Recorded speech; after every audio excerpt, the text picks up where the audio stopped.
আমার দায়িত্ব আমাদের সিরাজগঞ্জের দুস্থ মানুষদের সেবা করা।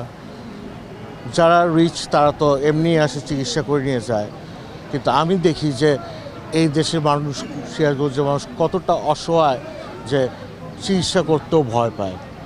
সেজন্য আমি সবাইকে বলতে চাই, আপনার যদি ওষুধ কেনার সামর্থ্য থাকে আমি আপনাদেরকে চিকিৎসা দিব। আমরা অন্য যা যা আছে সেগুলো কোনোদিনও ধরবো না, কারণ মেডিকেল হসপিটালটা এমনভাবে বানানো, আমার সদ্য ফুপা ফুপু হসপিটালটা বানিয়েছেন, তারা সবসময় চিন্তা করেছে যে এক্ষেত্রে টাকা চাই না, এর থেকে চাই শুধু আমার দেশের মানুষ যেন সেবা পায়। এর জন্যই আজ এখানে আসা। আমার ফ্যামিলিগত কারণে আমি বিরোধী দল ছিলাম, তখন আমি মুভমেন্ট করতে আমার জন্য সমস্যা হতো, কিন্তু আমি অ্যাজ সুন অ্যাজ পসিবল 1 মাসের মধ্যে আমি পুরা সিরাজগঞ্জ কাভার করব মানুষের সেবার জন্য, যাতে ওরা আমাকে চেনে আর ওরা যেন আমার দরজা পর্যন্ত যেতে পারে।